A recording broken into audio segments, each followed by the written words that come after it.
Welcome to Comics Bazaar, the channel of comics commentary and arcana.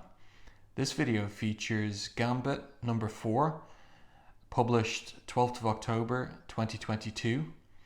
This cover is by Whilce Portacio and coloured by Alex Sinclair. It's a pretty dynamic cover here, featuring Gambit facing off against the antagonist of the issue, who is a interstellar bounty hunter called Bounty.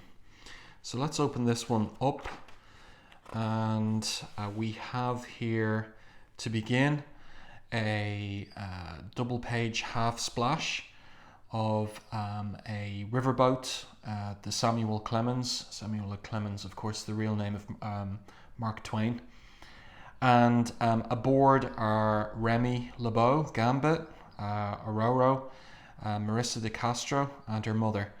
And while Marissa is gambling at the poker table on board, Gambit with Aurora are robbing the passengers blind, breaking into their cabins and taking their wealth, their money and jewellery. And then during the daytime, Remy and Marissa are romancing each other, while Aurora is disgusted at the grown-up boring stuff. But Marissa's mother is happy for her daughter, that there's some happiness in her life, even though she feels a bit uneasy about things herself. So then we get this little scene where Gambit charms this woman who stumbles on him going about his robbery business here. And he manages to charm her rather striking jewellery piece from her, and then puts it around Marissa's neck that evening, while the woman watches on, somewhat charmed by Gambit. Again, that's one of his distinguishing characteristics, is he is a real charmer. So anyway, they're done with the riverboat, and then they disperse everything they robbed, the money, clothes, different things, to poor people. So it's a real Robin Hood scenario. And then Gambit here returns the jewellery piece to the woman. What else he does, we don't know. So then the road trip continues, and Gambit talks or reveals to Aurora that they're en route to a concert in Alabama, which is going to be given by Lila Cheney, who Gambit calls an old friend.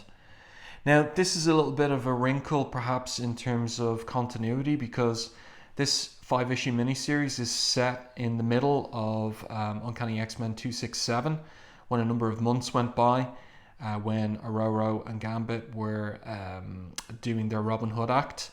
And so this storyline is inserted into that period. But later on, when Lila Cheney teleported the X-Men to the Shi'ar Empire in issues at the end of issue 273, and then the story was told in subsequent issues of X-Men, there was no scene of recognition between Lila and Gambit. So that's just one little wrinkle. Depending on how strict you are about continuity, you'll either worry about that or not. So as they're making their way down to Alabama, Aurora and Gabrielle de Castro, Marissa's mother, fall asleep, and in their dreams they continue with this training that goes back to Aurora's dream training when she was in the coma with Ashake, her ancestor. So both of them are possessed of these interesting powers, and this is a little subplot that's getting developed in the course of the miniseries. So they arrive at Huntsville, Alabama for Lila Cheney's concert, and Gambit has a sense that something is amiss, which Aurora picks up on. And then in this half splash, Lila teleports into the scene, giving Gambit a big smooch on the lips and stoking some jealousy in Marissa, but it was all a bit of a joke. And so Lila and Marissa embrace there, and Gambit has already messaged ahead and let Lila know that Marissa's interested in getting her own body armor suit like Gambit's, which he wore in the previous issue.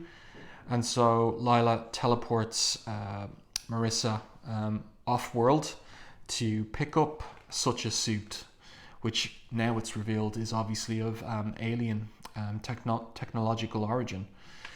So then our scene switches to Bounty, the bounty hunter, the interstellar bounty hunter, who is picking up a hot dog here and paying for it in, well, some kind of alien money. It looks like gold, but it's shining with its own light there and stumping the server.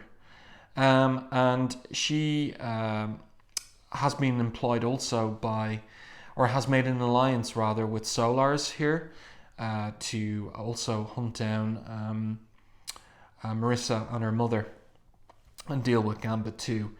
So while she's eating her hot dog, he takes off alone to deal with the girl and the mother, but he runs into this grouping here, this trio, who are also bounty hunters, it's revealed, and they suggest an alliance with him, which he agrees to.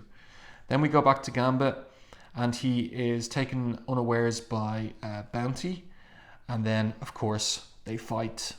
So this is an interesting couple of pages by the artist Sid Kotian, or Kotian.